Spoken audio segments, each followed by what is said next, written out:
Ciao soccer fans and welcome to the Italian Soccer Addict broadcast. My name is Graziano and I'm your host. This week we have Champions League and Europa League games, the Derby d'Italia between Inter and Juve, and the Napoli-Fiorentina matchup. In honor of the crazy weather in Canada, it's snowing again today and Ottawa came in today a snow day.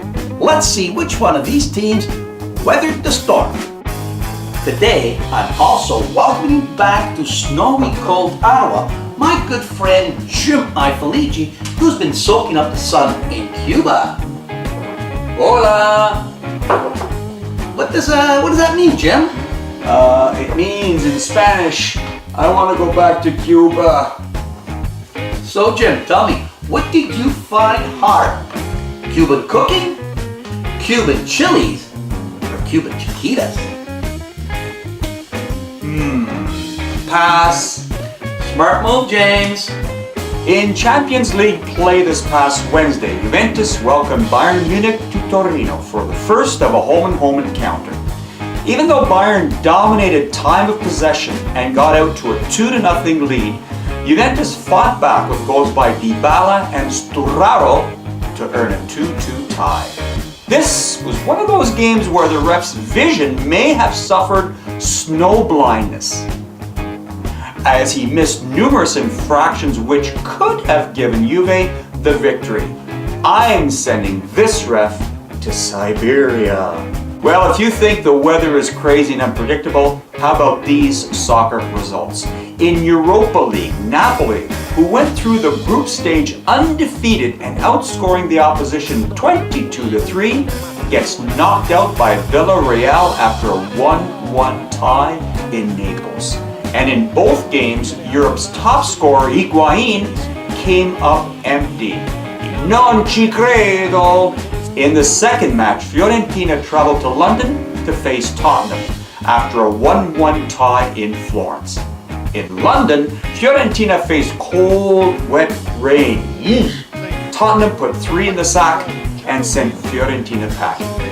How about that for cold reality? But there was a silver lining in these results. A bit of sunshine, let's say, and it comes from Rome, where Lazio faced Galatasaray. 3 second-half goals by Parolo, Anderson, and Klose saw Lazio march into the next round. Bring on the springtime! The big match on the weekend was the Derby d'Italia between Inter and Juventus. In Torino, Juventus have won 60 to Inter's 13 and have outscored them 158 to 74. Well, Inter's horrid run in the New Year continued as Juve beat them 2-0 thanks to disastrous defense by Inter and a penalty shot called against them. With the win, Juve climbed back on top of the table. While the Juventus avalanche keeps on rolling, Inter keeps on sliding. Also rolling downhill is Roma, as they claimed their 6th victory in a row with a 3-1 victory over Empoli. And this time Spalletti didn't have to bench anybody. Totti. Since his appointment, Roma has scored 18 goals and now leads Serie A with 56 goals scored. New signee El Shaarawy led the way with 2 goals.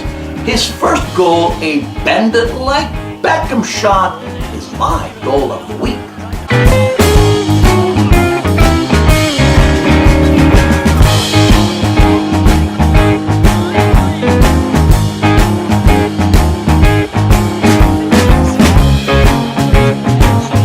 Milano also continued its 11-game undefeated streak by beating Torino 1-0. Milan hasn't lost since January 6th and now sit only 1 point behind their Inter cousins.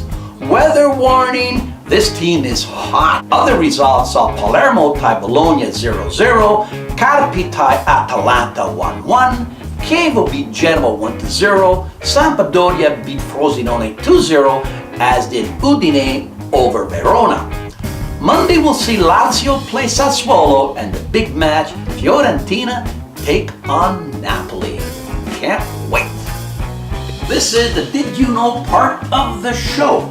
Jim, did you know that FIFA finally fired Sepp? I didn't take the money Blatter. They had an election and elected an Italian.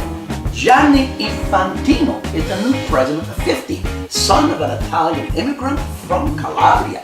Continuing with the Italian angle, there are numerous rumors coming out of the EPL that ex-Juve coach Antonio Conte, who's also the Italian national coach now, is linked with a possible future at Chelsea. What is next? An Italian pope? Oh, let's hope and grasp from the It Only Happens in Italy file. Lorenzo Insegna and his wife were in Napoli and they were robbed at gunpoint. And listen to this, what's really crazy about it is the robber actually asked Insegna to dedicate a goal for him when he plays, or when his team plays, Fiorentina on Monday. So, what do you think Lorenzo's response was? Napoli. There is a hurricane blowing across Europe this year. Hurricane Barcelona has destroyed everything in its sight. It has now gone 34 games without a loss or a tie. And in the It Only Happens in Madrid file, seems like Ronaldo, a little bit of controversy there because he was quoted in the press as saying that his teammates were not as gifted as he is. Now, it may seem to be not necessarily a hurricane, but I think it's creating a lot of hot air. Hot air from Ronaldo? That's hard to believe. That's it for this week. Jim, thanks for coming. My pleasure. See you next week. Keep on watching.